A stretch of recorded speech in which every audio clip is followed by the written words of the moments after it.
कि केंद्र सरकार ने दिल्ली का ऑक्सीजन का कोटा बढ़ा दिया है, लेकिन सर मैं आपसे हाथ जोड़ के प्रार्थना करता हूं कि इस बढ़े हुए ऑक्सीजन के कोटे को दिल्ली तक पहुंचाने में हमारी मदद करें।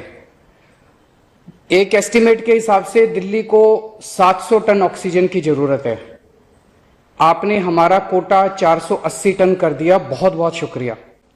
लेकिन पिछले 24 घंटों में इस बढ़ाए हुए 480 टन में से भी केवल 350 टन ऑक्सीजन दिल्ली पहुंच पाई है।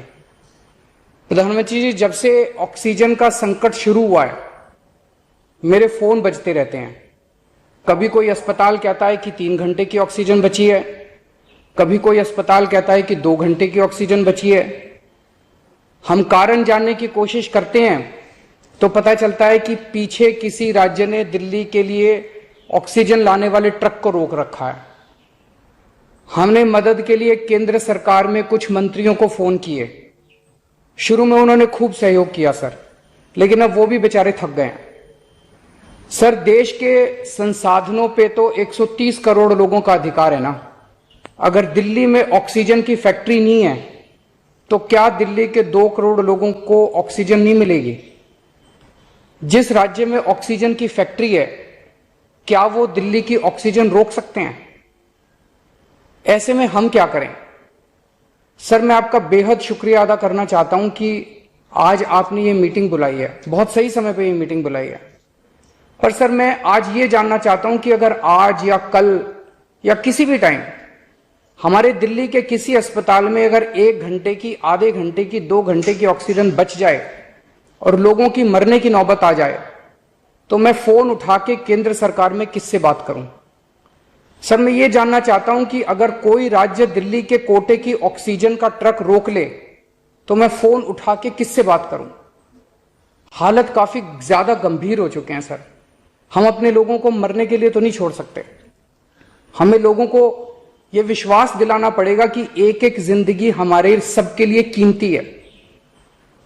हम आपसे फिर से दिल्ली के लोगों की तरफ से हाथ जोड़ के अपील कर रहे हैं कि सर, तुरंत कोई कठोर और सार्थक कदम नहीं उठाया गया तो शायद दिल्ली के अंदर कोई बहुत बड़ी त्रासदी हो सकती है। मैं आपसे मार्गदर्शन चाहता हूं सर।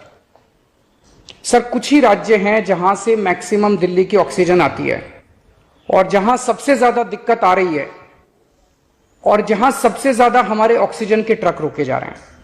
मेरी आपसे विनती है, अगर आप उन राज्यों के मुख्यमंत्री को एक बार बोल दें, फोन कर दें कि हमारे ऑक्सीजन के ट्रक ना रोकें तो दिल्ली के लोगों को ऑक्सीजन मिल जाएगी। आपका एक फोन ही बहुत है सर उनको। दिल्ली के 2 करोड़ लोगों की तरफ से मैं आज आपसे हाथ जोड़ के विनती कर रहा हूं कि सर, आप हमारी मदद कर सकते हैं। आप कृपया हमारी मदद कीजिए और अस्पताल में लोगों को ताकि ऑक्सीजन मिल जाए। ऑक्सीजन की कमी के कारण अस्पताल में जो हालत बने हुए हैं वो अब देखे नहीं जाते। लोग बहुत ज्यादा तकलीफ में हैं सर। पूरी रात हम सो नहीं पाते, नींद नहीं आती। इनका मुख्यमंत्री होते हुए भी मैं कुछ नहीं कर पा रहा। डर लगता है कि ऑक्सीजन की कमी से कहीं कोई बड़ा हादसा ना हो जाए। ईश्वर ना करे, अगर ऑक्सीजन ना मिलने से कुछ अनहोनी हो गई तो हम सब कभी अपने आप को माफ नहीं कर पाएंगे। प्रधानमंत्री जी, कोरोना से देश को बचाने के लिए एक नेशनल प्लान बनना चाहिए। इस नेशनल प्लान के अंतर्गत देश के सभी ऑक्सीजन प्लांट्स को तुरंत आर्मी के जरिए केंद्र सरकार टेक ओवर करे। ऑक्सीजन प्लांट से निकलने वाले हर ट्रक के साथ एक आर्मी का एस्कॉर्ट व्हीकल रहेगा तो कोई उस ट्रक को फिर आगे रोक नहीं पाएगा। सर, दिल्ली का जो ऑक्सीजन का कोटा आपने बढ़ाया, हम उसके बड़े शुक्रगुजार हैं, लेकिन उसमें लगभग 100 टन ऑक्सीजन उड़ीसा और वेस्ट बंगाल से आनी है। हम परसों से, जब से कोटा बढ़ा है, हम कोशिश कर रहे हैं उस ऑक्सीजन को दिल्ली लाने की। मेरा आपसे निवेदन है कि यहां से ऑक्सीजन अगर हो सके तो हमें हवाई जहाज से उपलब्ध करवाई जाए, और नहीं तो जैसा अभी बताया गया, आपका आइडिया है ऑक्सीजन एक्सप्रेस शुरू करने का, वो ऑक्सीजन एक्सप्रेस शुरू करके वेस्ट बंगाल और उड़ीसा से हमें ऑक्सीजन दिलवाई जाए। आइडिया नहीं, ऑलरेडी चल रहा है। सर, दिल्ली तक नहीं पहुंच पा रही, हमारी दिल्ली तक नहीं आ रहा। उसमें अगर हमें दिल्ली के लिए भी कॉरिडोर मिल जाए तो आपकी बड़ी मेहरबानी होगी सर। आपने 2-3 जगह तो कर दिया सर, आपके इंटरवेंशन से मुझे पता चला, एक दिल्ली के लिए और करा दीजिए सर, यहाँ की हमारी 100 टन ऑक्सीजन उधर से आनी है। प्रधानमंत्री जी, हमारे देश के वैज्ञानिकों ने इतने कम समय में जो वैक्सीन बनाई है, इसके लिए हमारे वैज्ञानिक साधुवाद के पात्र हैं। आपने इसमें जो प्रयास किए, आपका बहुत बहुत शुक्रिया। अब हम सब लोगों को मिलकर कम से कम समय में अपने नागरिकों को ये वैक्सीन लगवानी चाहिए।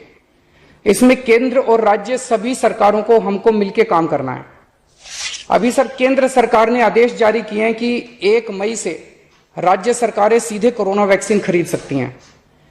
इसके बाद एक वैक्सीन की कंपनी ने अपने रेट जारी किए हैं कि वो केंद्र सरकार को 150 रुपए में और राज्य सरकारों को 400 रुपए में देंगे। सर, एक ही देश में एक ही सामान के 2 रेट कैसे हो सकते हैं? 1 नेशन 1 रेट होना चाहिए।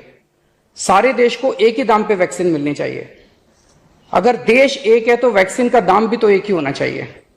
तो मैं आपसे निवेदन करता हूं कि केंद्र सरकार को, राज्य सरकारों को एक ही रेट पे वैक्सीन मिले।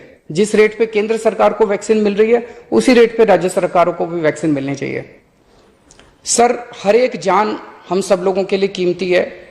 हमें ये एहसास हर भारतीय को इस वक्त कराना होगा। इसलिए मेरा मानना है कि देश में सबको दवाई, सबको वैक्सीन और सबको ऑक्सीजन मिलनी चाहिए, और बिना किसी विवाद और बिना किसी रुकावट के ये मिलनी चाहिए।